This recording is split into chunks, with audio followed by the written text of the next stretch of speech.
and southern hemisphere, because the southern hemisphere, okay, the vast surface features is ocean. Okay. So actually bumi kita ni dia tak seimbang. Okay, kalau kita tengok in northern hemisphere dia lebih berat. Okay. Sebab apa? Sebab dia punya land mass dia lebih luas. Okay. Kawasan daratan dia lebih luas berbanding di kawasan southern hemisphere. Okay. So kalau dari segi seasonal ataupun perubahan albedo mengikut musim, okay. So kalau kita tengok, okay, di tropics, okay, dan juga di southern hemisphere dia tak berubah, okay, banyak sangat lah, okay, berbanding dengan, okay, musim. Okay. Yang berubah banyak adalah, okay, in northern hemisphere. Okay. So in the northern hemisphere, okay, it shows wide ataupun large seasonal variation, okay, of albedo. So you boleh pick up yang apa yang saya bercakap ataupun yang kita discuss. Boleh dok. Boleh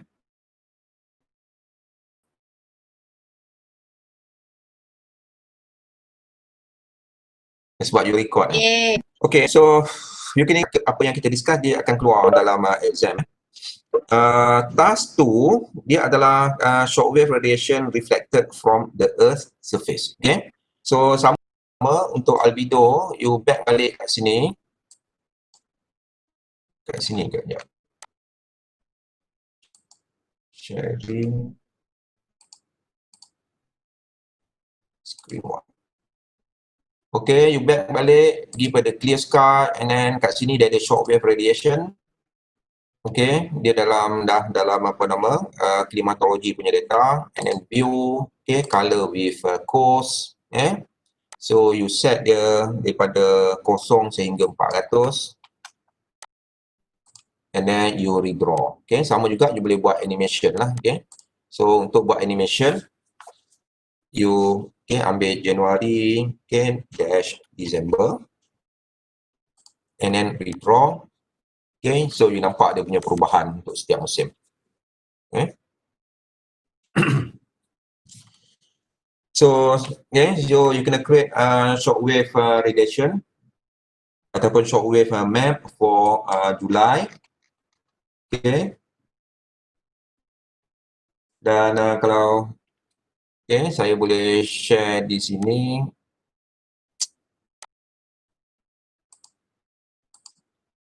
Screen 2, okay, something like this lah, okay. Dia ada map, okay, untuk dua map, and then dia kena ada legend di sini. Okay, you kena masukkan dia punya apa nama color legend dia. Okay.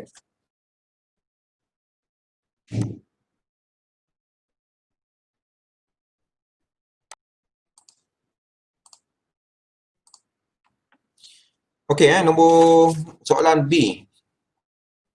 Siapa boleh bagi jawapan? Boleh share jawapan? Cahaya. Doktor nak tanya. Yang macam yang lower setengah higher region kan, kalau kita tulis Antartika dengan tropik boleh ke? Boleh, tak ada masalah. Tak apalah macam tu. Okay. Antartika di kawasan apa nama hemisfera selatan. So ada boleh jawab bahagian task 2B. Describe how reflected shockwave radiation varies geographically in the tropics, northern hemisphere and southern hemisphere during January and July. Okay, apa yang nampak kat situ? Okay, especially in the tropics.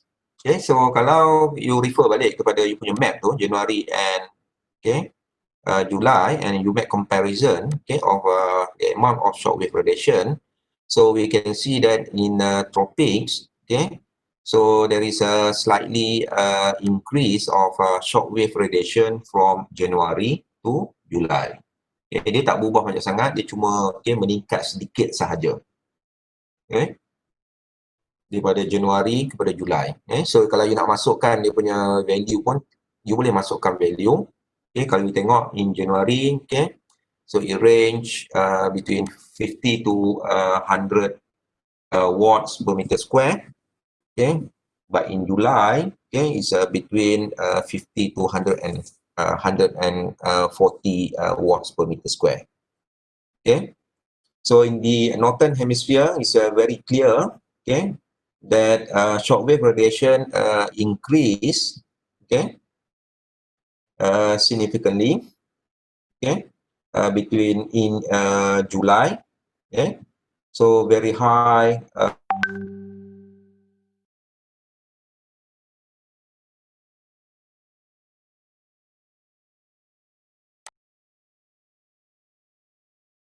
okay, in July as compared to less than 20 watts per meter square in January. Okay. So in the southern hemisphere, okay, in January,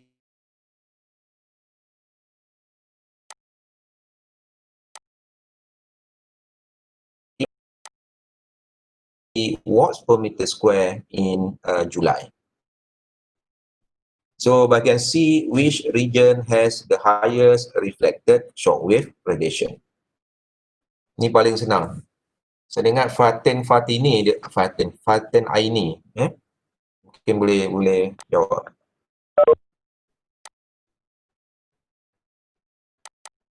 Which region has the highest reflected shortwave radiation? Fatin. Southern. Huh? Southern. Reflected. Sekejap. Dekat ocean. No, dia kata reflected shortwave radiation. That's mean, it refers to albedo. Okay, it refers to the lowest shortwave radiation. So in the south and north pole, right? Dia kata reflected shortwave radiation.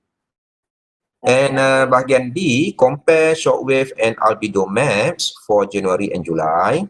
Okay, is high albedo always accompanied by high reflected shortwave radiation? If yes, where and when? If not, where and when? Okay, so you can compare shortwave and albedo. Sama ada high albedo reflects by high reflected shortwave radiation.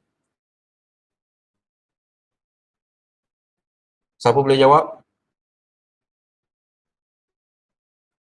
Betul. Okay, Atilah. Tak ni saya pun tak ingat kenapa saya jawab macam ni. Okay, saya tulis albedo ni tak not accompanied by high reflected shortwave radiation sebab dekat high, saya tulis sebab dia dekat, dia proof dekat high latitudes of northern hemisphere dekat Januari. Kat Januari? On Januari. Dia macam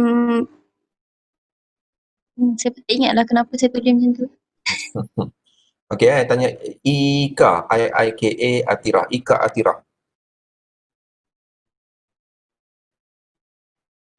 Ada Ika. Ika. Ya, Rata. Ya, bahagian D. Atila kata no, dia tak apa nama, tak, it's not comparable. So your answer. Yes, Kak. Code. Your code macam mana? C-O-A-T-K-O. Yes. Okay. So kalau you tengok kat situ, you compare albedo and reflected shortwave radiation. Okay. So kawasan yang tinggi albedo, dia juga akan tinggi reflected shortwave radiation.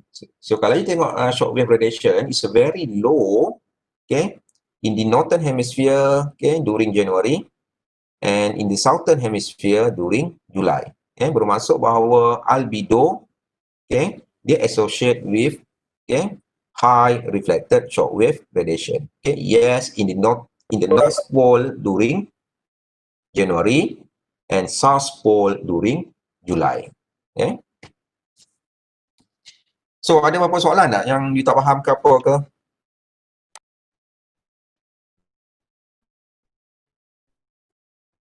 Okay, Doktor. Shankar. Ada Shankar? Ya, saya. Okay, ada apa soalan tak yang you tak faham ke apa ke? Tak ada, Doktor. Tak ada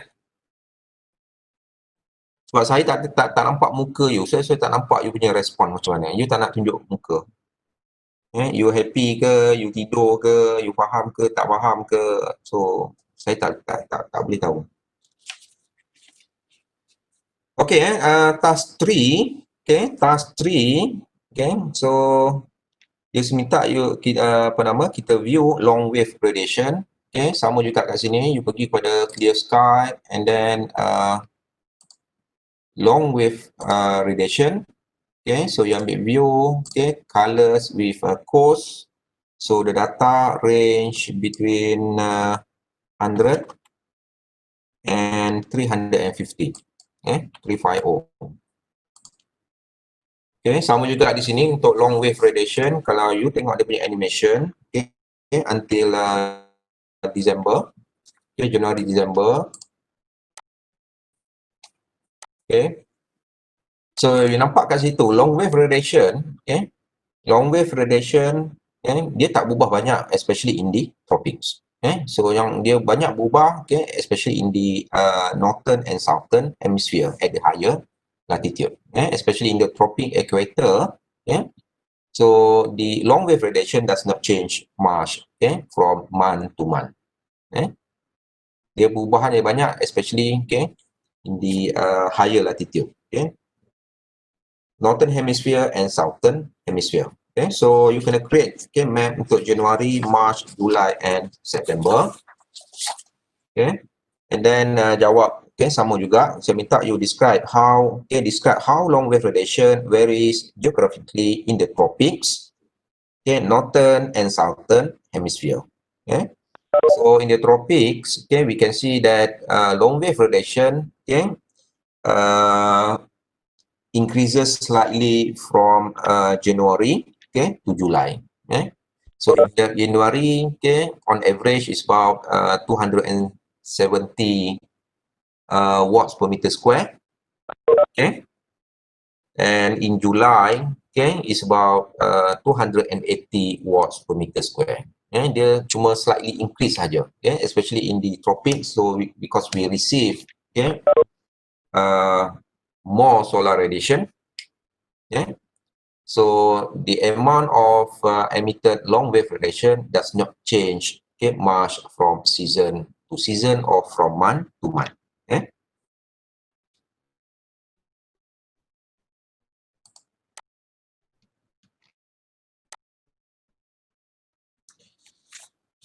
kejap saya nak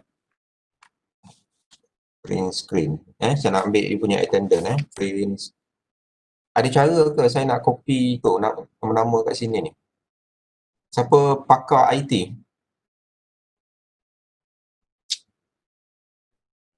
Maldin. Saya tak tahu. You orang muda. You Ekmal lah. You kena bubuh nama ni sebab nanti saya nak cari nama dalam senarai nama Maldin ni memang tak ada. Saya tukar ya. Okey, saya nak print screen dulu sebab ada 70 orang je yang hadir. So 8 lagi tak hadir. So saya tak boleh nak buat apa-apa lah.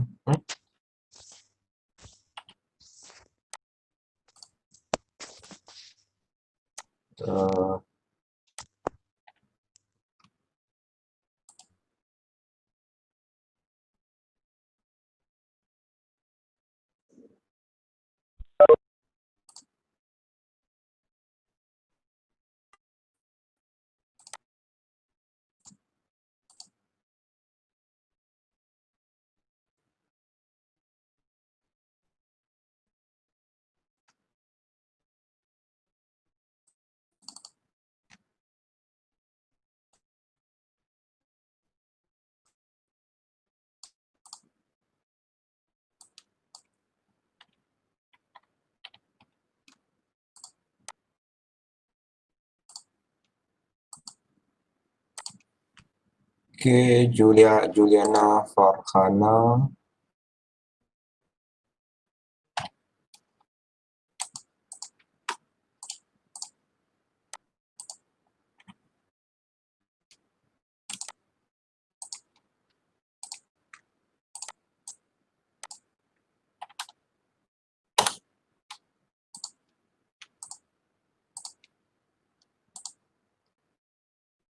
Wan Kabilan.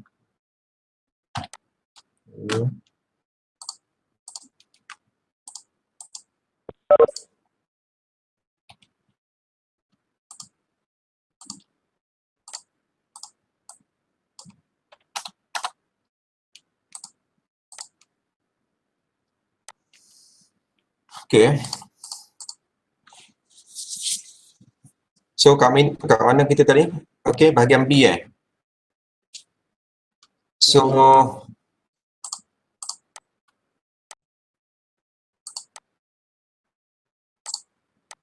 bahagian B sama juga macam tadi So Northern Hemisphere, okay, kalau you tengok in the Northern Hemisphere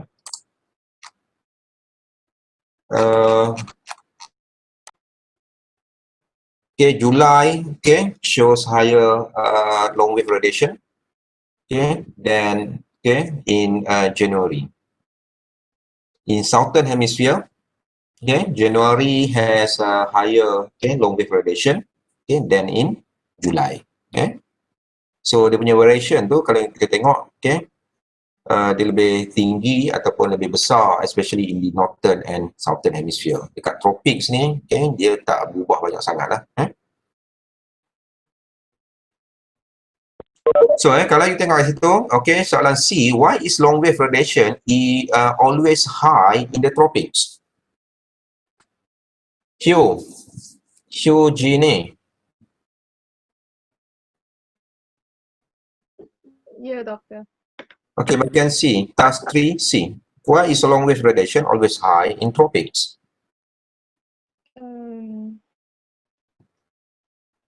Sebab ada ocean.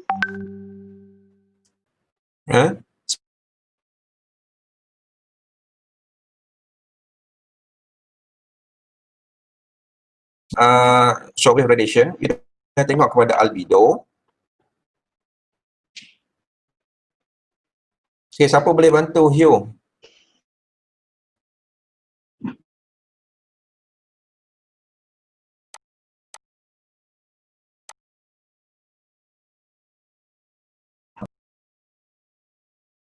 Of radiation.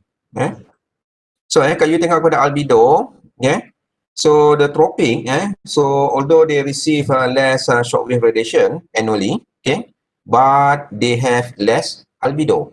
You tengok albedo tadi kan, it's very low in the tropics. So less albedo meaning that they absorb more radiation to warm the surface.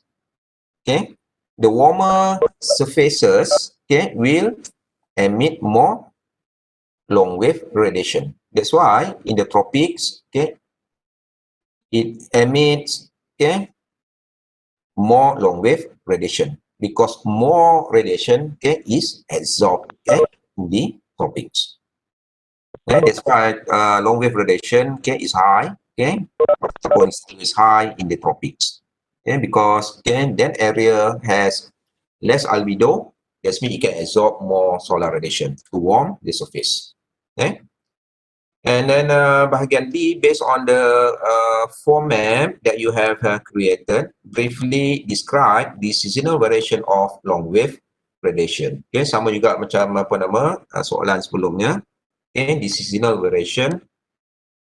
So kalau you tengok in the tropics, so biasanya kita compare di antara kawasan di tropical dan juga di kawasan higher latitude, Northern Hemisphere and Southern Hemisphere. So the long wave radiation in tropics show less seasonal variation. With a slightly increase from January to July. In the Northern Hemisphere, so there is a high increase in long wave radiation from winter to summer. So kita boleh nampak it's very clear seasonal variation of long wave radiation from winter in January to summer in July in the Northern Hemisphere. Di Southern Hemisphere dia akan dia punya pattern tu dia reverse lah. So dia akan meningkat daripada bulan Januari ataupun meningkat daripada bulan Julai sehingga ke bulan January because of different season. Okay. Okay, so ada beberapa soalan?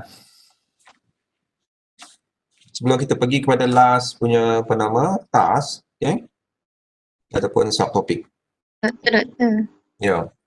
Ada kalau kan dia kan emit dia kan absorb long wave radiation, lepas tu dia akan emit banyak juga kan long wave radiation tu, maksudnya dia nak, sebab dia nak cool down surface dekat tropik tu. Okay, so dia berkait dengan konsep black body. Okay, so kalau you faham konsep black body, okay, black body, what's a black body? Black body is an object that absorb all radiation and emits all radiation. So the black body depends on temperature. The higher the temperature, so the higher amount of radiation, okay, it will emit. Badan kita juga sama juga. Badan kita juga adalah black body. Okay? Mana-mana objek, okay, yang ada suhu, okay, dia akan emit radiation. Okay? So bumi kita, because of the earth temperature, okay, is only about 15 degrees Celsius, so it will emit long wave radiation. Okay? Ini adalah berdasarkan daripada wind displacement law, daripada yang you belajar daripada lecture dalam lecture note. So you boleh calculate berapa banyak energy. Energy you pakai Stefan Boltzmann law. So energy dan juga wavelength that depends on temperature, especially in the tropics, when they absorb more radiation and they receive more radiation, so it will emit more long wave radiation. Dia bergantung kepada suhu permukaan. Di kawasan northern and southern hemisphere, because of very high albedo, so they cannot absorb more radiation, so they cannot emit more long wave radiation. So that this concept is related to the concept of black body. So ada beberapa lagi soalan. Anisha Fatma boleh ni Anisha Fatma. Ya, doktor. You boleh pick up apa yang ni yang kita bincang. Boleh, doktor. Doktor, Okey, nak tanya, Okay. Shan. yang long wave radiation tadi, maksudnya dia lagi tinggi masa summer daripada winter ke ataupun lagi tinggi masa winter daripada summer? Long wave radiation di mana tu? Di northern hemisphere. Di northern hemisphere, okay. So kalau you tengok di northern hemisphere, Januari, March, okay, July and September, okay. So high long wave radiation in summer because of what? Because it receive more radiation in summer. Okay. In southern hemisphere, okay, sama juga sebab they receive more radiation in summer. Okay. So high long wave radiation in summer. Summer in southern hemisphere lah, ataupun kita panggil sebagai austral summer during January. Okay, it depends on how much energy it absorb. Okay, kalau dia boleh absorb more energy, this radiation will be converted into heat. Dia akan memanaskan permukaan. So bila permukaan panas, and when there is a temperature gradient between surface and air, so the earth will emit radiation. Long wave radiation. Okey, doktor. Okay, so kita tengok pada net radiation. Kalau you tengok pada net radiation kat situ, okay. So, buka net radiation and then you pergi kepada data filter. Okay. So, kita akan averagekan over X, value. Okay.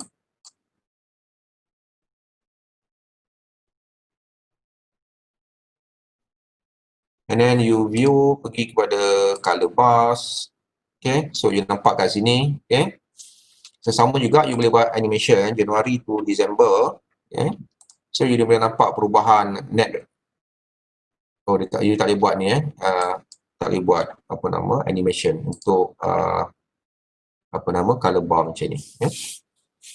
Oh, kalau you tengok kat sini, di kawasan Januari kalau you tengok situ is very high, it's about 45 degree latitude south. Positive net radiation bermaksud apa? Bermaksud bahawa short wave radiation is higher than outgoing long wave radiation. Yang diterima, cahaya diterima lebih tinggi daripada long wave radiation, net long wave radiation. Negative values show or indicate the high amount of long wave radiation as compared to short wave radiation. Short wave radiation yang diterima dia lebih rendah berbanding dengan long wave radiation yang dia emit. So kat sini you kena ubahlah ni daripada 250 watts per meter square sehingga 250 negatif kepada positif. Sama juga you kena create graph untuk Januari, Mac, Julai and September. And then you have to describe the seasonal and spatial ataupun latitudinal variation of net radiation. So untuk soalan 1, describe how and why net radiation varies with latitudes and season. Siapa boleh jawab? Nurul Syarifat. Ada Nurul Syarifat?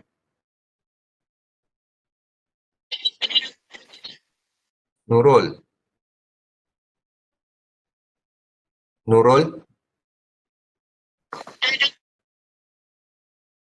Kurang pasti.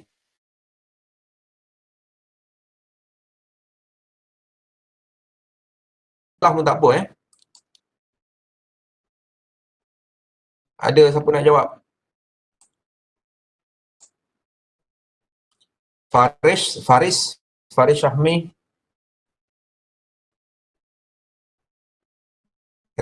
Saya lagilah tak pasti. Lagi tak pasti. Mungkin Iman apa? Man tadi hilang lah. Saya nampak Iman tadi, Iman Atirah. Saya tak berapa pasti. Iman Atiyah sorry. Describe how and why net radiation varies with latitude and season. Okay? Tak ada seorang pun tak ni. Doktor. Ya. Saya baca jawapan saya lah. You share jawapan ni. Saya tulis in January Southern B kan? B ya. In January Southern Hemisphere experience sama. Jadi they will receive high net radiation because of direct sun radiation. Okay. So kalau kat Julai dia terbalik pula. Dia akan receive low net radiation. Kalau March and September sebab the spring and autumn. So the sun is directly overhead on zero degree equator at the tropic. Sebab Okay. So it depends on season and latitude. So you belajar pasal solstice. Solstice we have a summer solstice and winter solstice, and equinox equal day, equal night. Okay, during January or winter solstice, the sun is overhead at berapa degree? 3.5. Berapa? Januari Yep. 23.5 kan. North or south? Sama north kalau waktu Januari north. Waktu Januari north. Waktu Januari south. Waktu Julai north. Okay. So in winter solstice at 23.5 degrees south, and summer solstice at 23.5 degree north. Kalau you tengok kat situ, dia tak peak betul-betul dekat 23.5 degree lah. Equinox dia peak kalau you tengok dekat you punya map tu March and September, dia peak dekat mana? Dekat 0 degree latitudes. Sebab apa? Sebab the absorption, okay, of solar radiation ni depends on, okay, surface, okay? Depends on albedo. Dia tak semestinya bila solar radiation, okay, dia overhead dekat 23 ataupun 24 degree latitude, okay? So haba ataupun energi di situ banyak, dia bergantung juga kepada, okay, surface, dia juga bergantung kepada albedo. Kalau albedo tinggi, dia tak boleh absorb, okay, lebih banyak radiation, okay? So in January, the net radiation, okay, kalau you tengok kat situ, dia peak at 40 degree south in January, okay, of about 150 watts per meter square, okay, and has the lowest value in the northern hemisphere. Kalau you tengok, you compare northern hemisphere with negative 150, okay, watts per meter square. Okay, in March and September, okay, high positive net radiation, okay, in the tropics and negative value in the northern and southern hemisphere. Okay, so why? Because of variation in net, okay, radiation that are due to seasonal and spatial variation, okay, in the amount of solar radiation. Okay. So because of the tropics receive more solar radiation in March and September, okay, while the northern hemisphere, okay, and southern hemisphere, okay, they receive more solar radiation, okay, in July, okay, and January, okay, respectively lah, okay. So that's why kalau kita nampak kat situ, dia apa nama akan affect, okay, the net radiation. Dia bergantung kepada, okay, the amount of solar radiation, okay, receive, okay, at each location. Okay, it depends on season. So ada beberapa soalan? Sebab kita dah habis yang itu. Saya harap you boleh apa nama jawab semua tu lah. Dan satu lagi, so saya tak nak you copy paste pada kawan-kawan. Okay, kita dah bincang pasal jawapan, okay, dan sebagainya. You buat you punya apa nama jawapan you sendiri ya. Okay. So ada apa-apa soalan sebelum kita masuk ke tutorial yang kedua? Doktor, saya ada soalan nak tanya. Okay. Doktor, tadi doktor kata yang albedo tu Bido. albedo tu dekat bahagian polar tu dia white, dia no data white, dia sebab dia putih tu sebab apa 24 hour dia malam kan. Okey, kalau macam dekat tropik tu saya ada nampak dia macam ada kawasan putih-putih tu, dia ada faktor lain ke doktor? Itu sebab dia no data. Kalau you tengok kat situ, okay, Okey. dekat dengan Amazon, siapa boleh lepaskan apa nama radioson dalam hutan Amazon? Dan juga di kawasan Himalaya, kan tak ada kan? Oh, okey ha. Ada setengah data yang memang dia tak boleh dapat lah, okay? Disebabkan satu oleh, okay, faktor malam dan siang. Yang kedua faktor muka bumi tu jugalah. Oh, okey. Okay. Okey. Yang ni dia collect data di seluruh dunia, data-data radio weather balloon ataupun radioson. Maknanya surface tu tak boleh pantulkan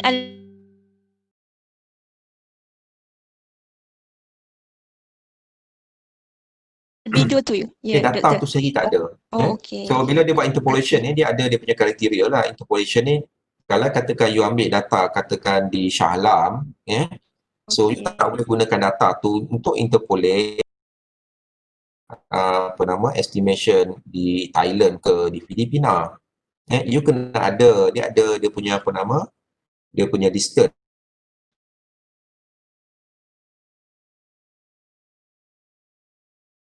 Lah, apa lagi tak? Okey, thank you doktor. So saya nak habiskan terus dan ni. Ada apa-apa lagi? Tak ada doktor. Ya, Muhammad. Tak ada doktor. Tak ada. Okay, so untuk tutorial 2, okay, energy balance. Okay, what is the energy balance? Siapa boleh jawab?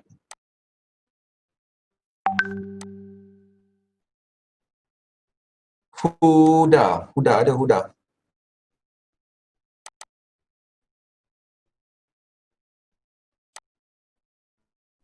Huda, Ya saya. what is the energy balance? Energy balance.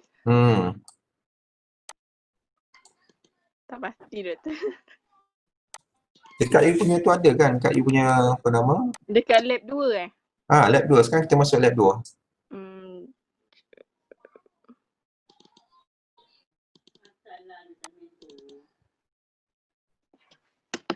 Ya doktor, saya pun nak buka. Tadi saya start kat lab 1. Siapa yang boleh bantu Huda? Ellie Jaslina. Ellie? Ya, doktor. Okay, what is the energy balance?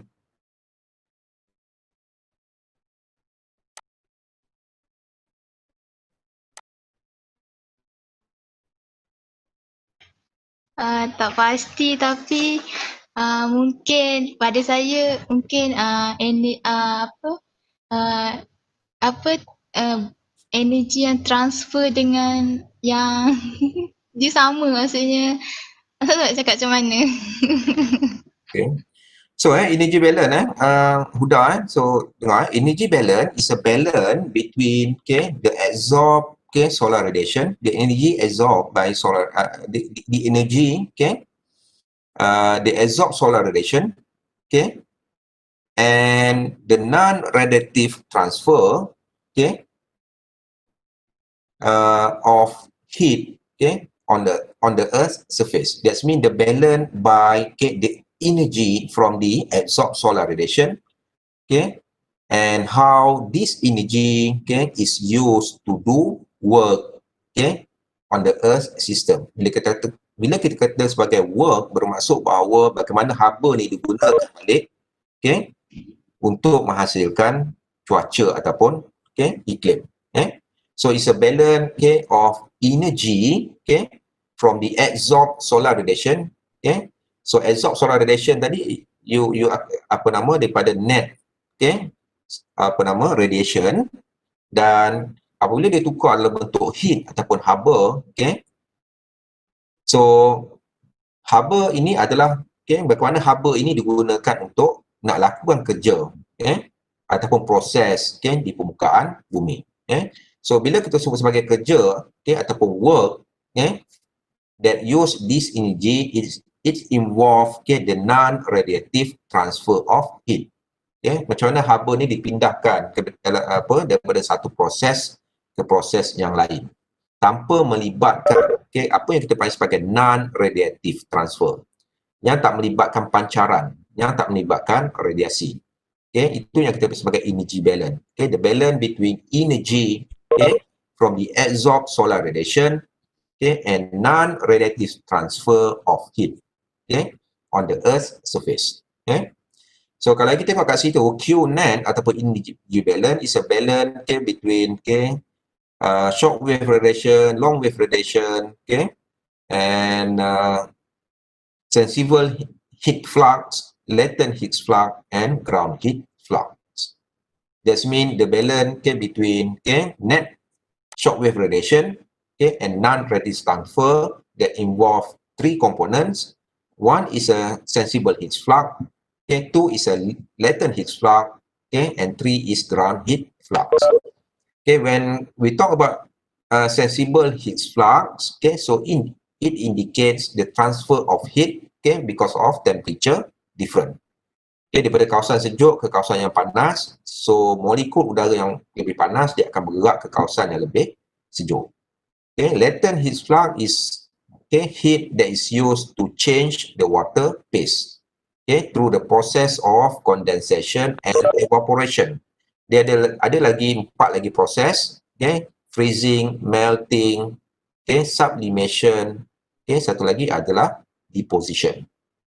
Tetapi proses yang paling utama adalah evaporation, penjatan, and condensation. Itu yang kita panggil sebagai non-radiative flux, plus ground heat flux. when there is a temperature gradient between surface and subsurface. Okay, so there is a heat transfer, okay, between these two layer. So Qnet, okay, equal SW short wave minus long wave, okay, minus sensible minus latent heat minus ground heat spark. Okay. Kalau kita sebut sebagai balance, so Qnet tu should be 0. Kalau kita sebut sebagai balance. So dekat sini kita akan gunakan data daripada NCEP, okay, daripada NCAR, okay, National Center for Environmental Prediction, okay, Re-Analysis Project. So dalam data ni juga kita akan pakai data klimatologi, okay, yang melibatkan solar flux, okay, long wave flux. Solar flux is a net short wave radiation. Okay, long wave flux is a net long wave radiation. So bila kita sebagai net long wave, that's mean, okay, the difference between incoming, okay, long wave radiation from the atmosphere and, okay, long wave radiation emitted by the Earth's surface. Okay, so there the ground heat flux, sensible heat flux, latent heat flux. Okay, tetapi ground heat flux tu dia tak ada data. Saya rasa dia tak ada data kat sini. Dia cuma ada sehingga sensible heat flux saja. Okay. So untuk task number 1, relative heat flux, okay, that's mean, okay, net surface insolation ataupun net shortwave radiation and net long wave radiation. So untuk yang ini, okay, so you boleh buka, okay, data tutorial 2, okay, saya bagi dia punya dia punya link kat situ.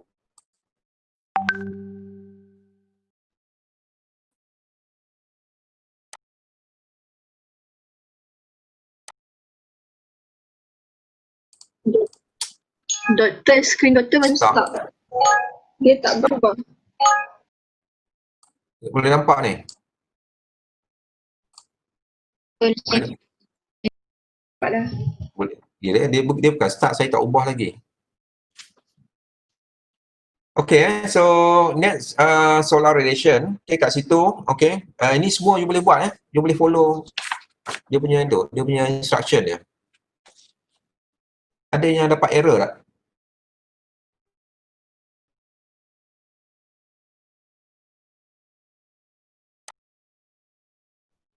Tak try lagi Oh, yang you nak ni. try lagi? Baru try tutorial 1 je. Okay, so yang ini net surface radiation, you klik pada dia punya task tu, net surface insolation SW tu, and kat situ. So kat sini, okay, so bila dia dah buka ini, you nampak net surface, net, okay, solar, okay, SOLR. Dan you buka kepada data filter, dekat situ dia ada monthly climatology. You klik kepada monthly climatology. Okay. So dekat you punya screen tu dia akan tulis itu yearly climatology. Dan kalau kamu tengok kat situ yearly climatology, kalau you view colors with cost, so value di situ you nampak dia terbalik, okay? Dia bagi nilai negatif. So that's why, okay, kalau kamu baca, okay, saya minta kat situ dekat you select expert mode, expert mode, okay, you type kat situ negative 1 MUL tu maksud dia multiply. Okay, so you multiply dengan negatif 1, nak jadikan dia balik sebagai positive value. Okay, so negatif 1, okay, MUL multiply. Okay, and then you click OK.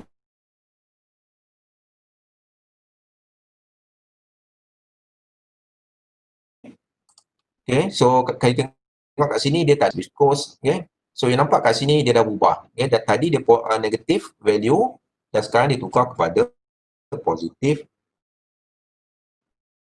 Range dia untuk solar flux di antara 0 sehingga 320.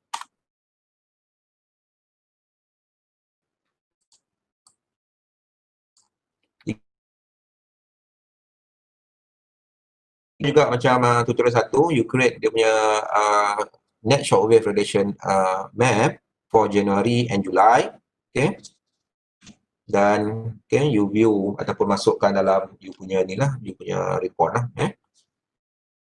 So untuk soalan B tu, view the map for January at which latitude is the most sunlight absorbed. So kalau you tengok kat sini untuk Januari, saya harap you boleh nampak kat sini.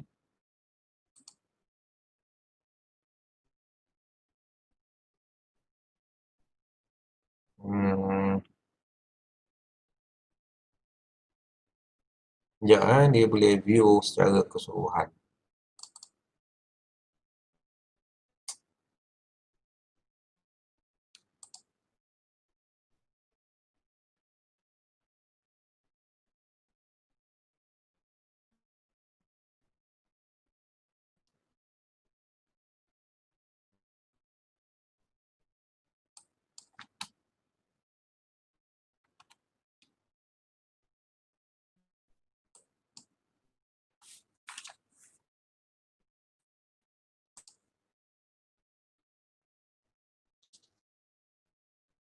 Okay, so bahagian B tu, view the map for January at which latitudes, okay, is the most sunlight absorbed and which latitude absorb the least.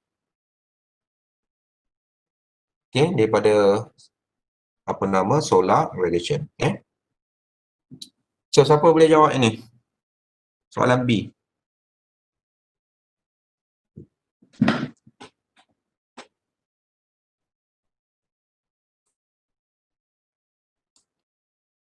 Soalan B, siapa boleh jawab?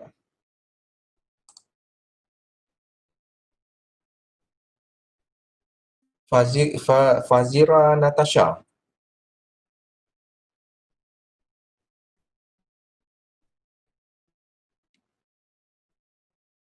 Ya, doktor. Soalan bahagian B. Okay. So which latitude is the most sunlight absorbed? Which latitude absorb the least? The least paling kurang. Alamak. Sekejap. Saya bukan apa lah kan, sebenarnya saya kat luar je. You kat luar? Saya tak, boleh tak doktor tengokkan soalan ni? Saya tak nampak lah soalan ni, doktor. Okay, saya tanya dekat mana, apa nama, dekat latitude berapa? Okay. Shockwave radiation ni diserap, okay, paling banyak diserap pada latitude berapa, dia paling sedikit diserap. Paling banyak dengan paling sikit Paling banyak simple je, paling banyak dan paling Paling banyak dekat latitude yang 0 to 30 tu.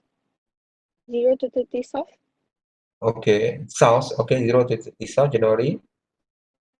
And then for the yang paling sikit, yang belah apa tu? Polar kutub. Polar kutub. Mana ada polar kutub? Bukan maksud saya dekat belah-belah kutub gitu.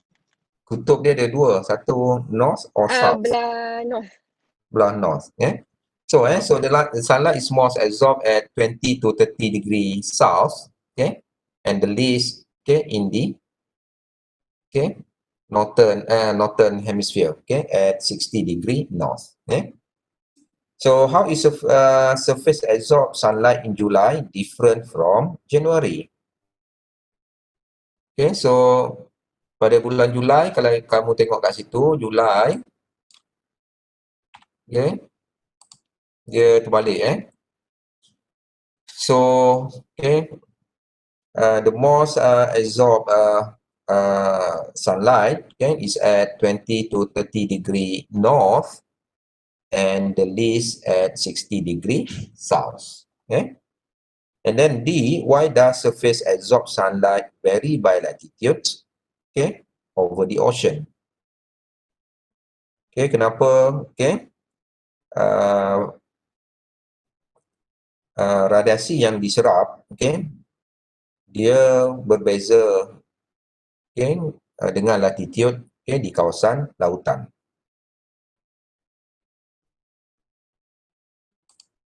Siapa boleh jawab?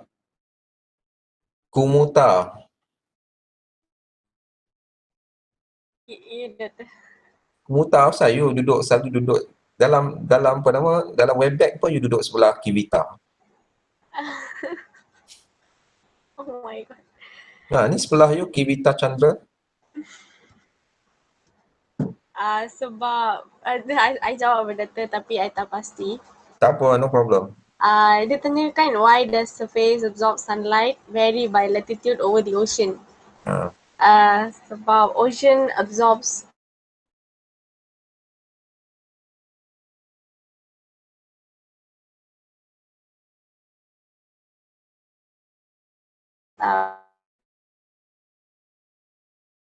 about Okay. by the earth Yeah. by latitude. So because According to of the latitude. during January, okay, the sun is directly overhead at 20 south, and during July the sun is directly overhead at 23.5 degree, okay, north, okay. That's why the beza, okay, ikut latitude, okay, in the ocean. Okay, so you nak ni lo, you nak rest dulu ke? Nak. Tak nak? Sambung terus doktor. Sambung je sir. Betul. Sambung terus. Sambung je doktor. Sambung terus kalau you banyak bertanya.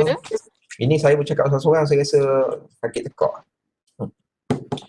Okay, net surface outgoing long wave radiation. Okay, net surface outgoing long wave radiation, LW. Okay, so sama juga yang tadi ya. So you back balik, you pergi pada net, okay, net, and then dia ada long wave flux, okay, and then you pergi kepada data filters, pergi kepada monthly climatology, and then you pergi kepada view, okay, colors with cause, and then you ubah dia punya range tu, okay, starting from 10 to 100 and silap. Betul lah, kita tak nampak bawah ni. 10 and 160. 160 and then redraw. Okay, ini net long wave radiation. Okay, so kalau tengok kat situ daripada bulan you boleh buat animation Januari to December. Okay. So net long wave radiation dia tak berubah banyak sangat. So kalau you tengok kat situ, dia cuma dekat kawasan kat mana? Dekat 30 degree latitude, okay, north and south. Okay, sahaja dia berubah. Ataupun dia meningkat dengan banyak. So kenapa kalau you tengok kat situ, daripada image ni, okay, kenapa kebanyakan net long wave radiation is very high, okay, over the land, okay, especially at 30 degree, okay, latitude north and south. Kivita. Ya doktor. Sekali lagi soalan tu saya tak dengar. Dia tertidur. Tak, sekat-sekat. Sekat-sekat? Okey, saya tanya daripada you boleh tengok ni lah yang saya view kat sini. Yang sebab animation. Boleh nampak? Ya. Nampak tak doktor? This one is a net long wave radiation. Okay doktor. So my question is why, okay, the net long wave radiation is very high, okay, especially okay, at 30 degree north and south. Mungkin ada solar radiation. Solar radiation? So you boleh nampak kalau dekat kawasan north ni, Afrika ni, itu kawasan apa? Dan juga di Australia bawah tu, itu kawasan apa? Desert region nanti, doktor. Desert. Okay? So desert meaning that, okay, they absorb more radiation. More radiation, and then they emit, okay, more long wave radiation. So especially at 30 degree north and south, because of very clear sky, okay, it's a very clear sky. So long wave radiation ni kebanyakannya dia tak akan reflect balik ke permukaan. So that's why kat situ you nampak you nampak bila kita sebagai net long wave nampak bahawa dia punya long wave radiation is a very very high, okay? Especially dekat kawasan gurun lah, okay?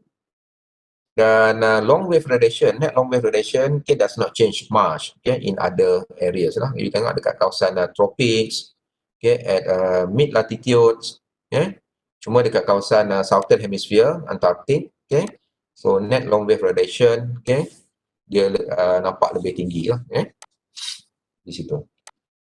Dan untuk soalan nombor 1, okay, compare the map January and July, at which region is the most long wave radiation emitted, which region emitted the least. Okay, so saya dah terangkan tadi, okay, during January the most emitted long wave radiation, okay, are at the South Pole and over the desert areas along, okay, 30° okay, north and south, okay, and the least emitted long wave radiation, okay, is at the North Pole, kat kawasan, okay, hemisphere ataupun kutub utara. And during July, the most emitted long wave radiation is over the desert, okay, along the 30° latitudes, north and south, okay, and the least, okay, at the south, okay, pole. Okay. So task number 2, okay, data filter non-relative heat flux. So kat sini saya minta you untuk analisis cuma sensible heat flux and latent heat flux. Okay. So kalau kita tengok kepada sensible heat flux, okay, so surface, okay, you buka kepada sensible di sini. Bawah ni sensible, okay, sensible heat flux, dan you pergi kepada data filter, okay, kita ambil kepada monthly climatology, okay, yearly climatology, and then you ambil view, pergi kepada colors with coast, and then you set dia punya value daripada negative 130, okay, sehingga 280.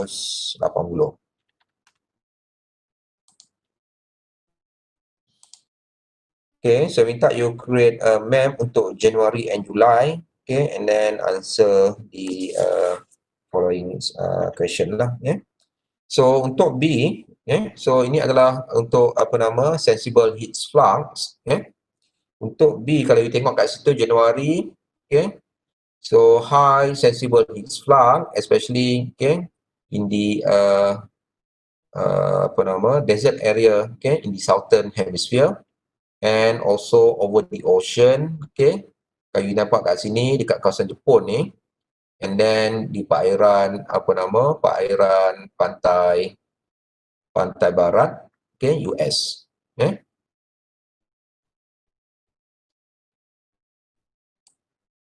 So you boleh explain tak? Ada siapa boleh jawab kenapa kalau you nampak kat sini dekat kawasan Jepun ni is a very high sensible heat flux, okay, in the ocean. Ada siapa boleh speculate? Nazrin boleh speculate why there is a very high sensible heat flux, okay, of the Japan, okay, coastal water lah. Ya, yeah, Boleh nampak kan image ni kan? boleh January. nampak. Tapi saya tak ada idea tu kenapa. Tak ada idea. Siapa yang ada idea? Nurul ni, Nurul mana? Banyak sangat Nurul ni. Nurul Izzah. Ini Nurul Izzah. Saya. So boleh jawab lah sebab apa you tengok dekat kawasan Jepun ni, dia juga kat perairan US ni, dia punya heat flux is very high. Betul dengar tak? Saya pun tak tahu. Saya pun Saya tak. you tak boleh nak speculate. Speculate ni tak semestinya you tahu kan. You boleh speculate je. Oh, Doktor. macam alah tahu tak, doktor? Macam alah tahu lah. Macam kalau saya nak buat jawapan saya sendiri boleh, doktor? Boleh, tak ada masalah. Kalau salah, saya fikir kosong je. Sebab conduction and convection Doktor. Saya tanya kenapa? Why? Okay. So it's very high sensible heat flux, especially the the coast of Japan ni. Kenapa kawasan lautan lain dia tak tinggi? Saya ingat you belah belajar oceanografi. Upwelling area ke Doktor? Okay, it's not a whaling area. It's because of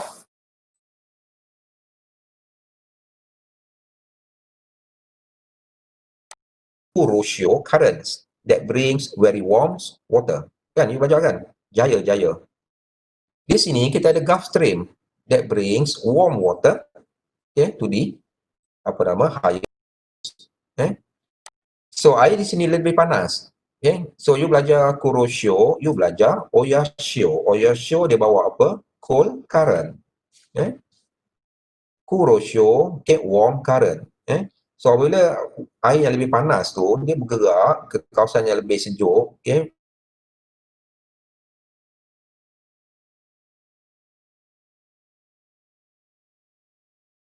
So there is a very large temperature gradient.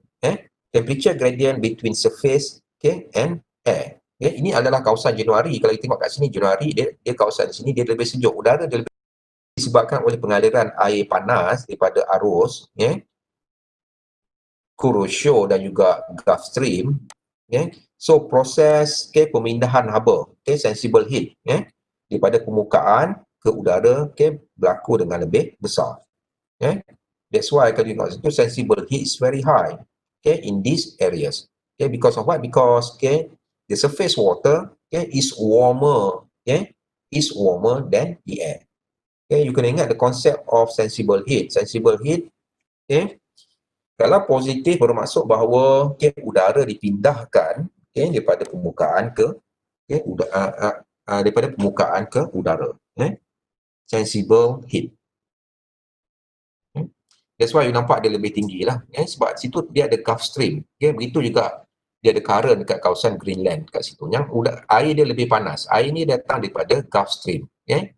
So the function of this current is, okay, to transport warmer water, okay, to the colder regions, okay, untuk panaskan, okay, di kawasan yang lebih sejuk lah. Okay.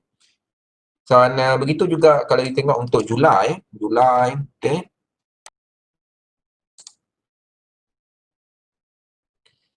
Okay, Julai kalau kita tengok kat situ, dia dah tak ada, okay, kawasan lautan. Okay, Kuroshio, Oyashio, because of what? Okay, because of, okay, high temperature, air temperature, okay, at along, okay, this latitude lah, dekat 30 degree latitudes. Sebab apa? Sebab Julai, okay, udara ataupun matahari dia betul-betul pada lebih kurang 23.5 degree latitude. So perbezaan di antara permukaan lautan dan juga udara, okay, perbezaan suhu dia adalah lebih kecil. Okay, apabila lebih kecil, okay, so dia sensible heat dia adalah lebih rendah. Okay. That's why kalau kita tengok kat situ, begitu juga dengan kawasan gurun, kawasan Middle East dan sebagainya, sensible heat dia lebih besar because of what? Because of, okay, there is a very large temperature gradient, okay, suhu permukaan itu dia lebih tinggi daripada suhu udara. So task 2, okay, what is a major factor influencing the sensible heat flux? Siapa boleh jawab? Task 2, Hima Darshini. Hima? Yes, Doctor. Task 2, part B.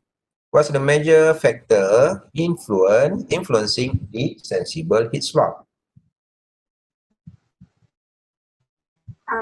Not sure, Doctor. Baru je saya discuss tadi. Temperature gradient, Doctor.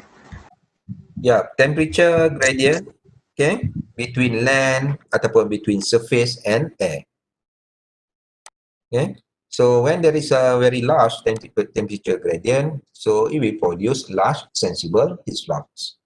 Okay, so see why the sensible heat flux behave differently over land and ocean. Sebab apa? Dekat ocean dia nampak berbeza, dekat lautan especially untuk Julai dia berbeza. Teh Liang Chow boleh jawab? Teh Doktor. teh ke Thai? Teh Teh. Teh.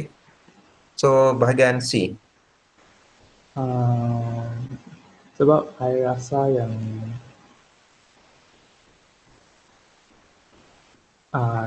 kalau ocean yang specific heat capacity higher than land, so dia boleh absorb banyak heat sikit.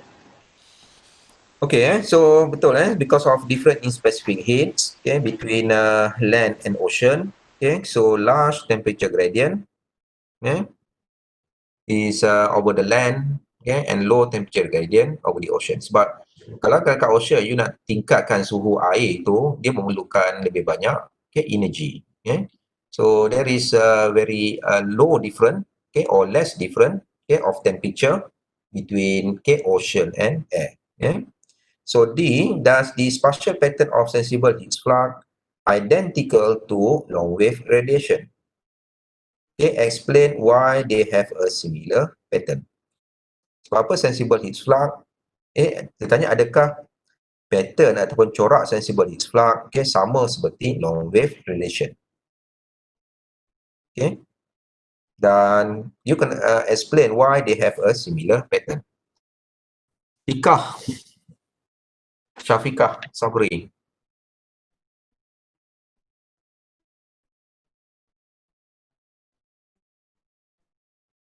Fikah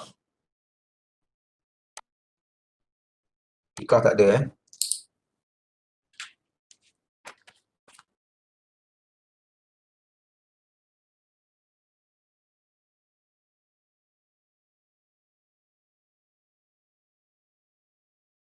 So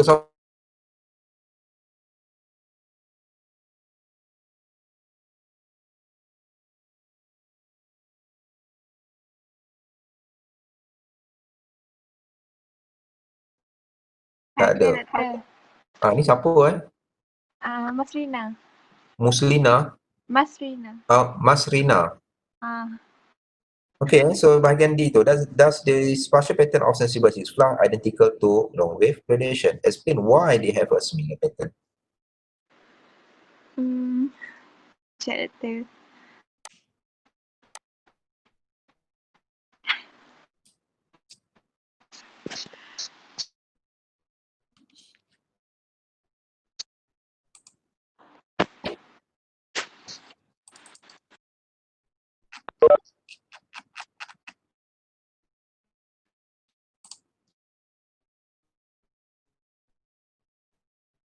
Mas Lina, apa jawapan dia?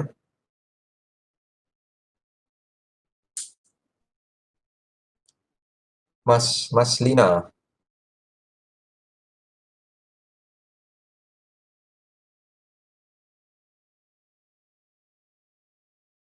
Hilang Apa dah? Doktor? Tak ada jawapan? Tak ada jawapan.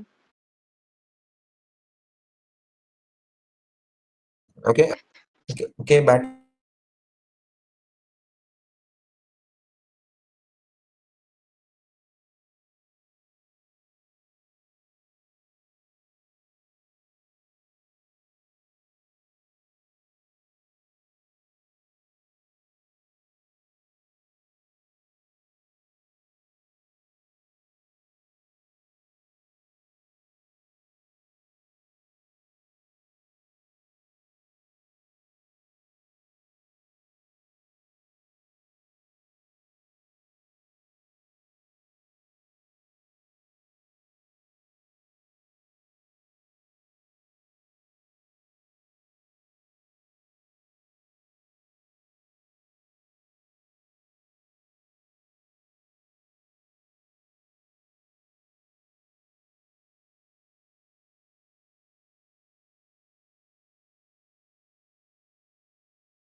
Long 30 degree latitude north and south, okay.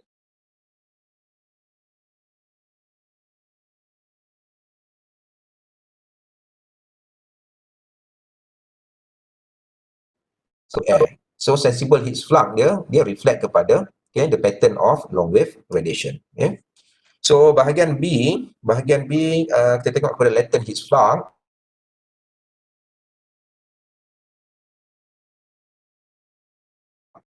Data filter,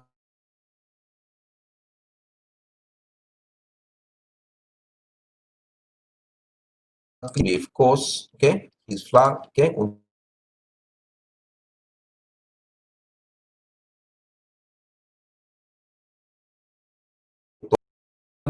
B, so what is a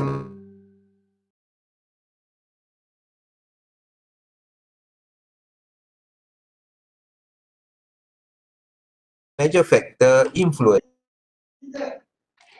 Okay, you tengok kat sini, okay. Juga sama tadi, you tengok kat kawasan Jepun ni yang juga di Gulf Stream lah. Ni very high, okay, latent heat flux, okay.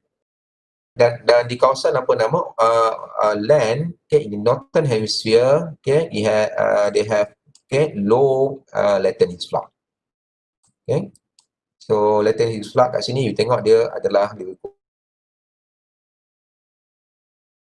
kurang less than 20 watts per meter square. Dan untuk bulan Julai, okay,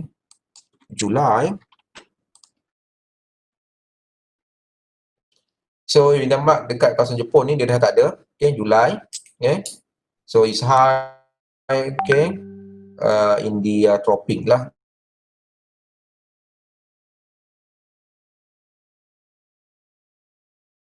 Okay, especially the latent heat flux. Ada sesiapa ada idea yang nak jawab? Sun position itu.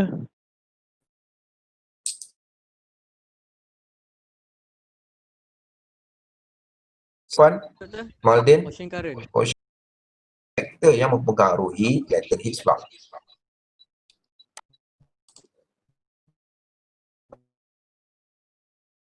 Okay, so when we talk about latent heat flux, okay, so it's related to the process of conversion, okay, between water phases. Okay, so it involve, okay, the evaporation process, it involve condensation process, and so on. Okay, so latent heat flux dia bergantung kepada the amount of water vapor in air. Okay, it depends on the relative humidity or humidity lah, okay, kandungan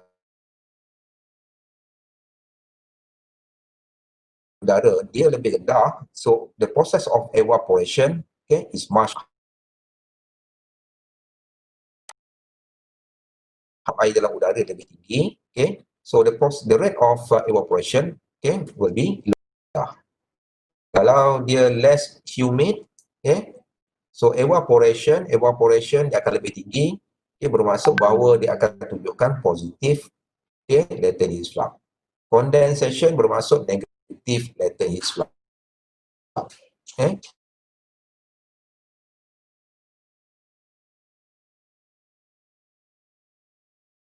Air, okay, dalam udara, okay. Especially dekat kawasan tropics, okay. So because of okay, they have okay, high relative humidity, it's a very humid kat kawasan tropik. Kita kat kawasan tropik kurang 80 hingga 90%. Okay. So you pergi ke kawasan higher region, okay, relative humidity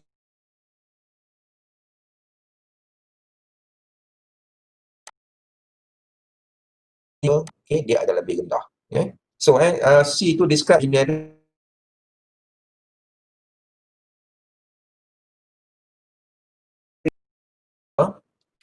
okay, saya buka Januari Januari, okay, in the northern hemisphere, okay, lower latent heat flux over the land, okay, than the ocean.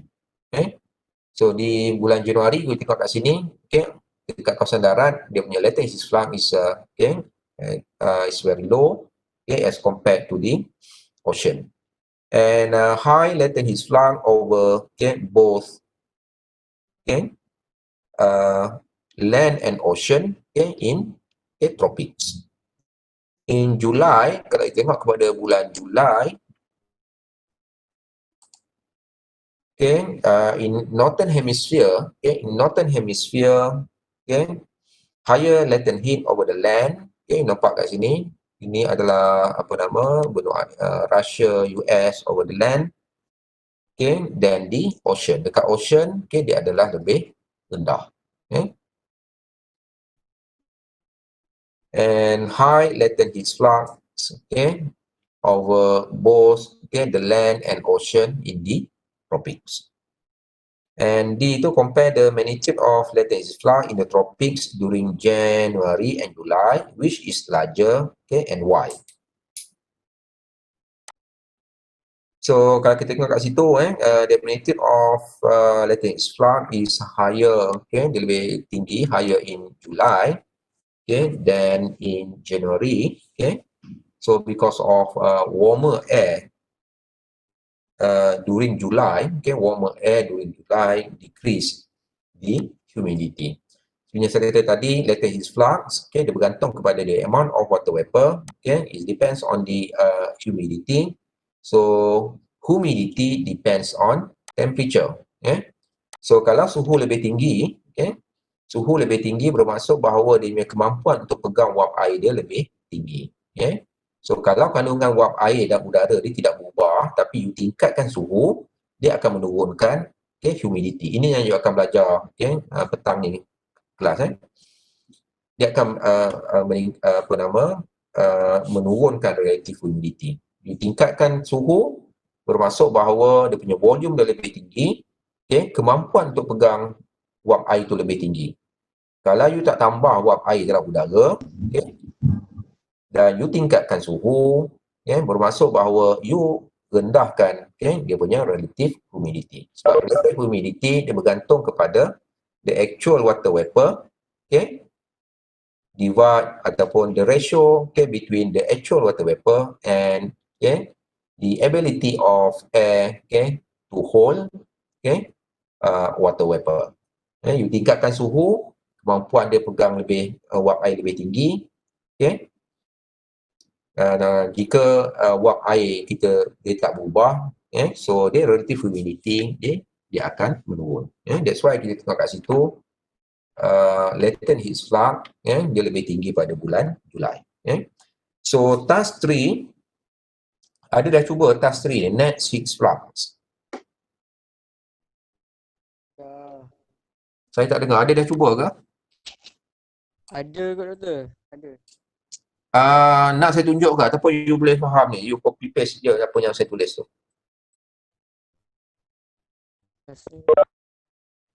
Okey, saya tunjuk So, dalam tutorial 2 ni, you copy paste apa yang saya bagi kat situ, dia punya equation tu. Just copy paste.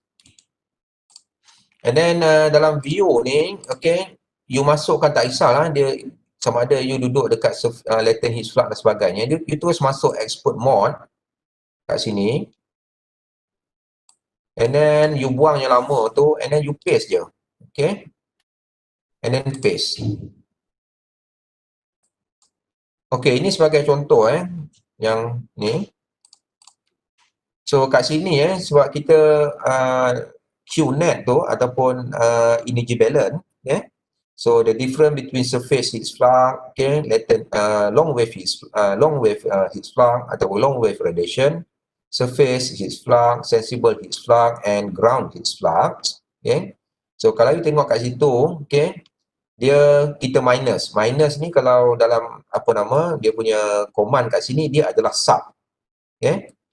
So yang pertama tu net solar, you kena kali dengan negatif 1 multiply, and then lepas tu you sub, long wave heat flux, you sub tolak latent heat flux, tolak sensible heat flux. So and then dia ada error.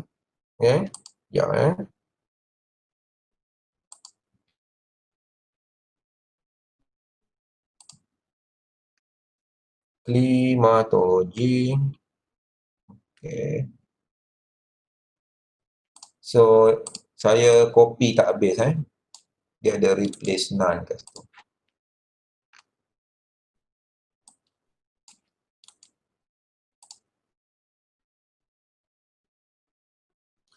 Okay, so you click OK. Pun ada error. Ya, dia ada kat mana? Yearly.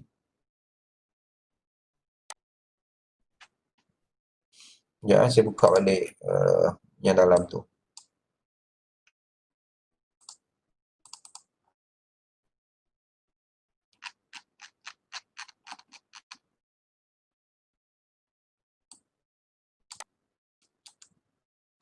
Copy.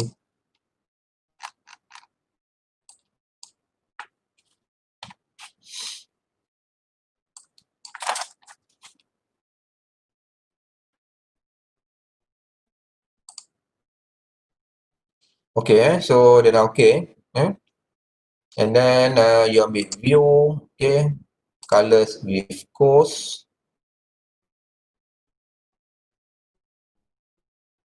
Okay, so yang ni adalah okay. Apa nama? Net energy. Okay. Yang nampak kat situ net energy. Dan you ubah dia punya apa nama? Range dia daripada negatif 500 sehingga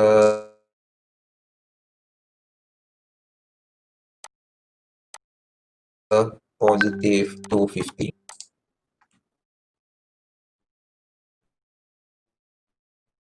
Silap. Ya, sorry. 90 silap. Negatif 500 sehingga kat sini 250.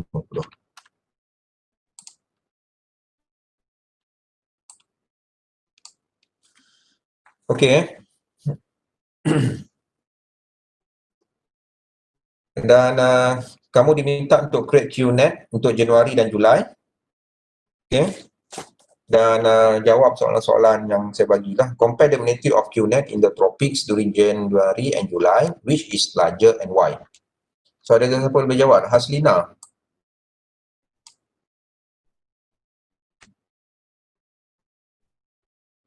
Haslina Ghazali. Doktor tadi yang error tadi tu doktor betulkan dekat Pak Manas, sebab saya punya pun error juga.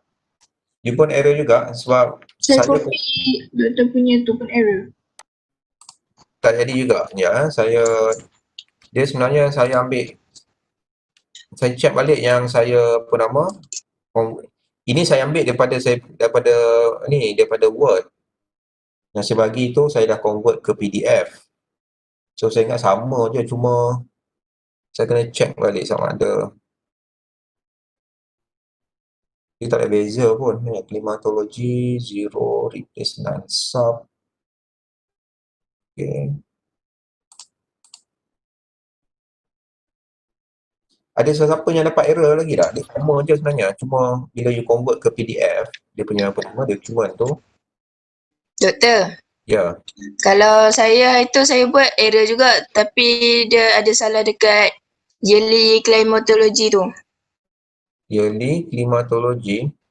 Dia ada dash dekat tengah-tengah antara yearly dengan climatology tu.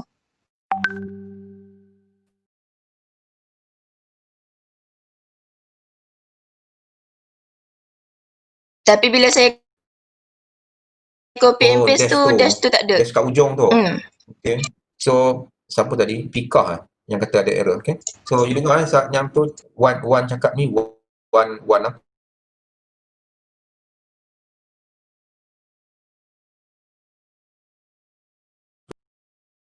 Dash tu kadang-kadang dia tak copy. So, you kena masukkan dash tu lah.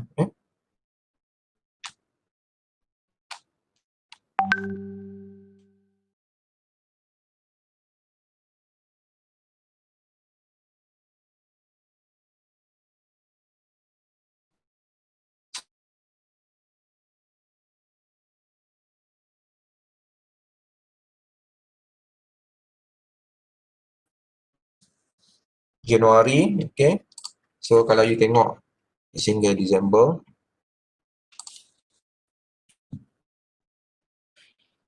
animation Januari and July. Tak ada ke Haslina Ghazali? Ada doktor. Saya tanya soalan B tu. So kita you compare dan which is larger. Saya tak nampak Julai punya doktor. Tak nampak Julai punya? Ni you know, animation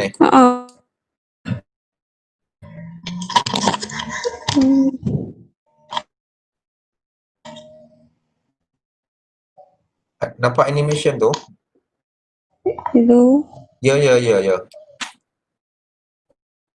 Haslina. Haslina, you dia nampak animation? Nampak tapi dia dah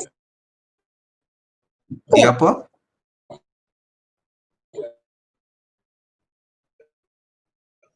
Hello?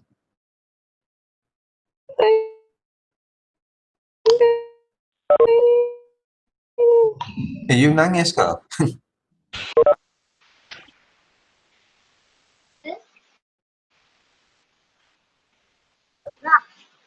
Ciong nak bantu, Ciong Solming.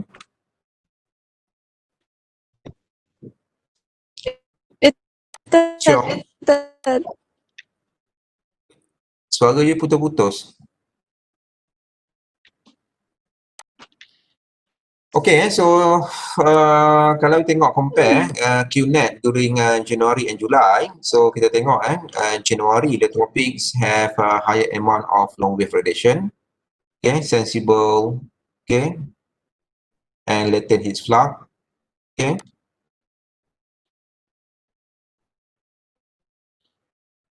Sorry saya confused soalan dia. Compare the magnitude of QNet in tropics during January and July. Which is larger? Okay, which is larger? Okay, so the larger QNets in tropic is in January.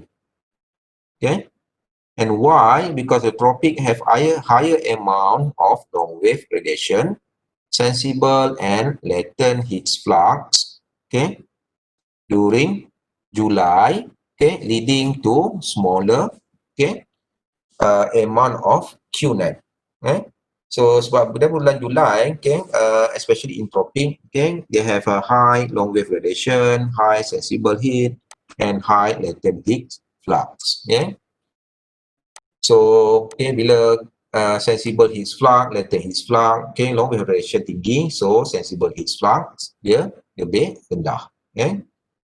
In July.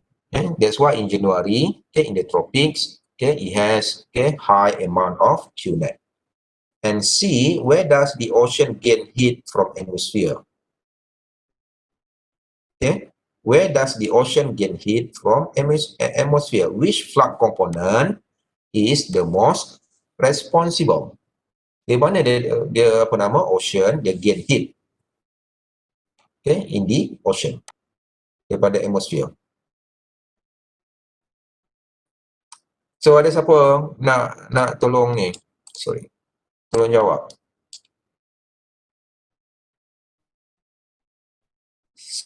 Syahira Naili. Syahira. Ya doktor. Soalan number C. Where does the ocean gain heat from atmosphere? Daripada komponen mana?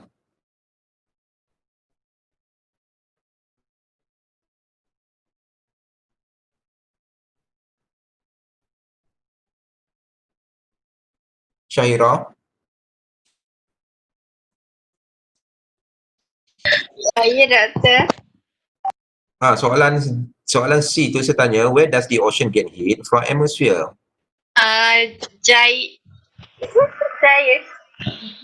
Daripada Jayus dia sebut. Jaya? Ocean Jayus. No, daripada atmosphere. Ocean Jaya dia bukan di atmosphere. Ini daripada komponen yang itu. Dia daripada net shockwave radiation kan? So tengok kat situ, net shockwave radiation, okay, dia absorb, okay, more than 70% of net shockwave radiation. Okay. So yang responsible, okay, for the ocean, okay, heat gains is net shockwave radiation.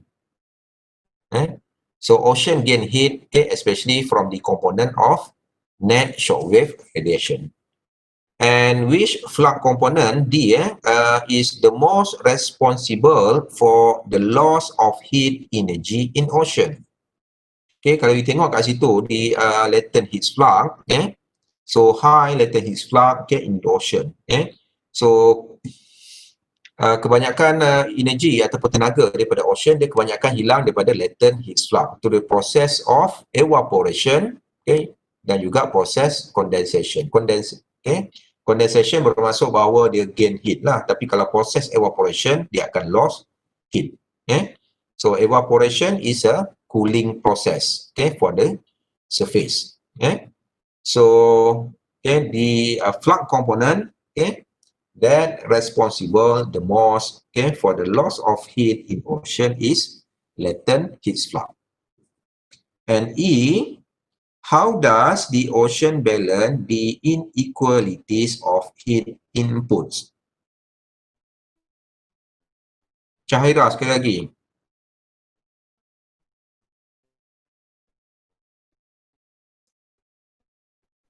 Syahira Naili Rusli. Ya, Doktor. Bahagian E, saya minta you jawab sekali lagi.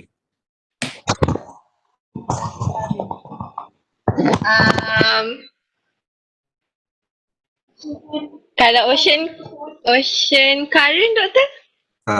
Ocean, okay, the transportation of, okay, warm water, okay, via the ocean current. Okay. So jawapan yang you bagi awal-awal tu adalah untuk soalan E, dia bukan soalan C. So how does the ocean balance the inequalities of heat inputs? By transporting, okay, warm water, okay, to the colder regions. Okay. So because of, okay, the surplus of energy in the tropic, so okay, the tropic or the ocean has to transport, okay, heat, okay, to the higher latitudes. And F last, amongst the 5 components of heat flux, di antara kelima-lima komponen heat flux, what are the 2 largest heat flux over the ocean and land? Apa heat flux yang paling dominan, okay, di lautan dan juga di daratan? Syahirah.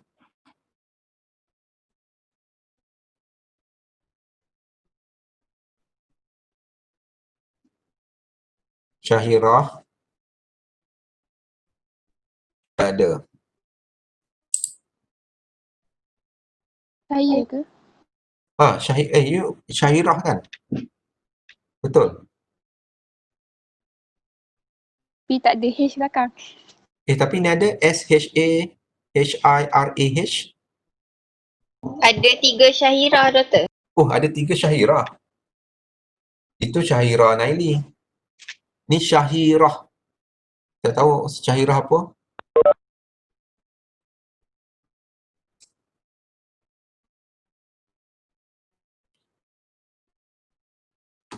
Salah seorang Syahirah boleh jawab tak?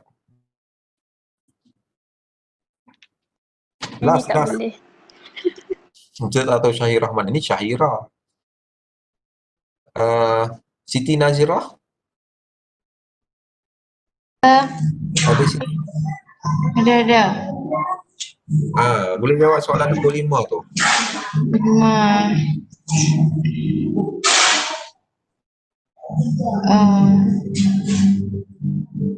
Tak tahu kok. Apa dia? Kagok?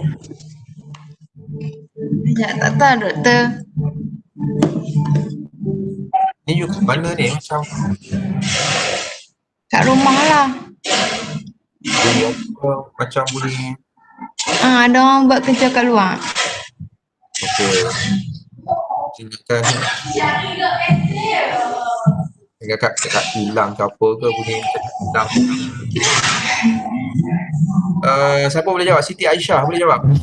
Siti Aisyah. Sorry. S5614 Siti Aisyah. Latent heat flux ke doktor? Dah saya tanya you soalan. Ni Alia. Alia ke Siti Aisyah? Aisyah. Nombor 5 tu among the 5 components, what are the 2 largest heat flux over the ocean and land?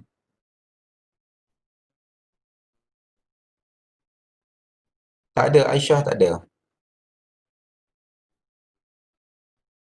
WXP, dia jawab. 55320 WXP. Yes, doktor. Ni siapa Wan? Wong. Ha? Wong? Ah. Okey, soalan nombor 5.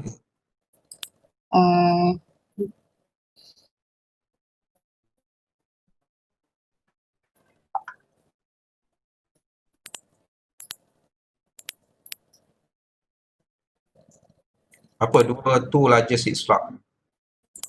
Net heat flux.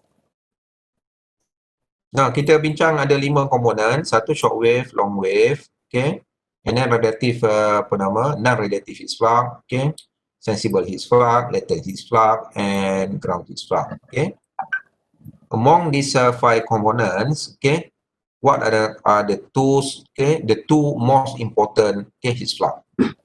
Kita dah bincang tadi untuk soalan nombor C dan juga D. Net heat flux dengan latent heat flux. Okay.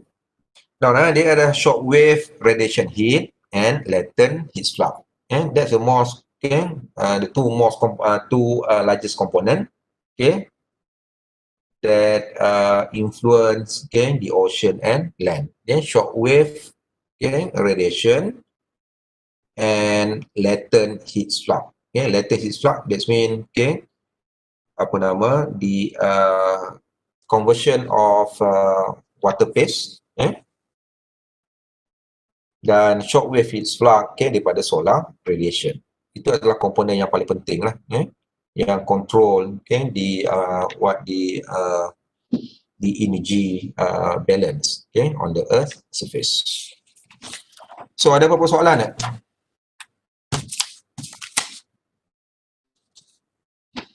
Ada apa-apa soalan yang you nak tanya, tak faham dan sebagainya?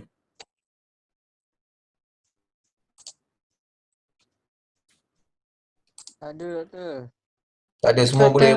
Pakat ni insyaAllah tak ada. Tak ada Doktor saya ada. Untuk Mat. sensible heat flux dengan latent heat flux, kelajuan angin tu dia tak mempengaruhi ke? Sebab kan untuk latent kan ada humidity semua tu kan, dia kan lagi kuatkan tingkatkan Untuk heat flux dan latent heat flux, Iman, ya. you tanya apa? Iman, Wind speed dia mempengaruhi tak? okay, dia juga bergantung kepada ni lah, the winds lah, okay, especially for latent heat flux, okay, when, okay, there is a strong winds, so it will increase the process of evaporation, okay, the mixing, okay, the mixing process, okay. Dan juga begitu juga dengan sensible heat flux, okay. Kalau dia winds dia kuat, okay, so the water column mixing, okay, will reduce the temperature. Dia ada reverse effects daripada latent.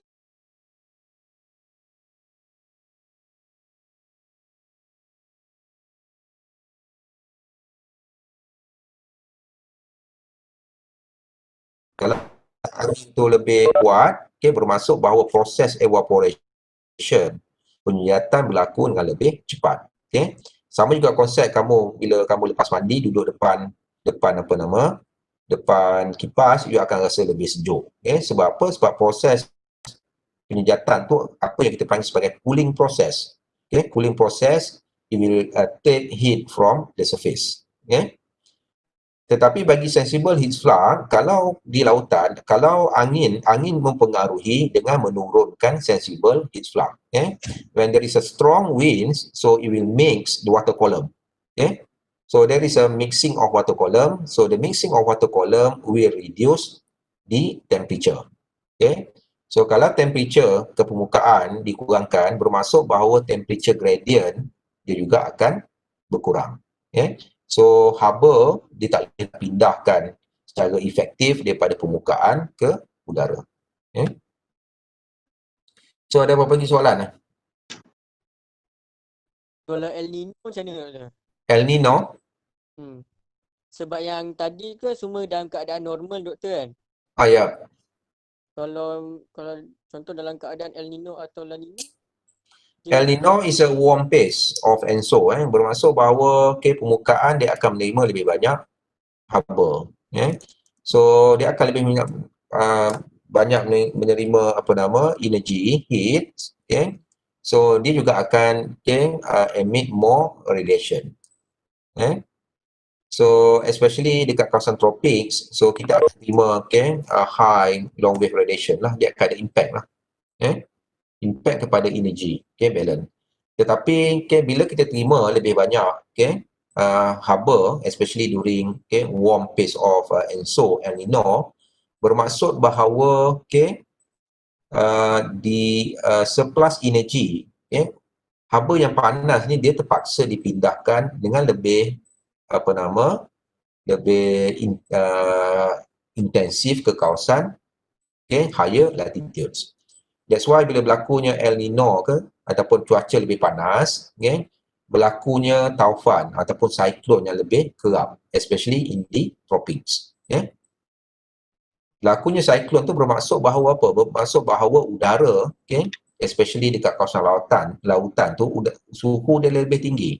Jadi dia terpaksa pindahkan ke kawasan yang lebih sejuk. So the function of typhoon or cyclone is to transport the surplus heat in the tropics to the higher latitudes.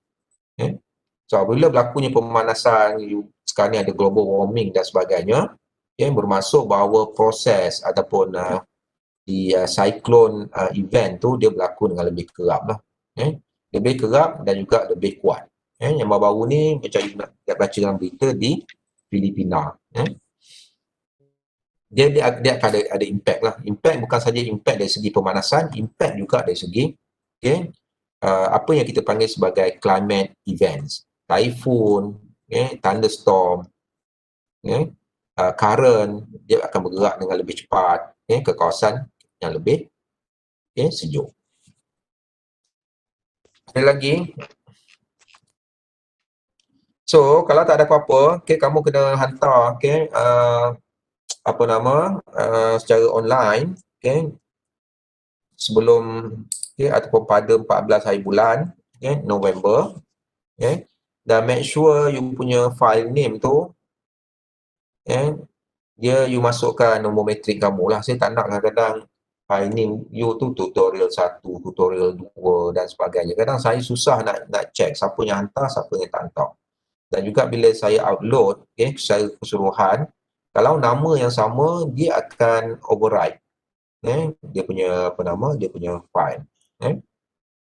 So you ubah you punya tutorial, katakan metric number and then tutorial 1. Jawapan tu tutor 1 dengan tutor 2 campur ke asing-asing? You buat asing-asing lah. Ada dua ni lah, dua dokumen lah. So saya dah buat dah dekat dalam my e-learn tu, untuk you submit lah. Doktor nak dalam format PDF ke? Tak kisah PDF ke, you ada Word ke, janji yang boleh buka, boleh baca. Doktor, nak kita orang masukkan soalan sekali ke ataupun nak jawapan je? Saya nak jawapan saja. Tapi kalau you nak masukkan soalan pun tak ada masalah. You just teruskan ni je. Masuk terus daripada dia sebenarnya you boleh convert daripada PDF tu ke words. And then you terus masukkan, tak perlu you nak delete, nak type balik dan sebagainya. Doktor.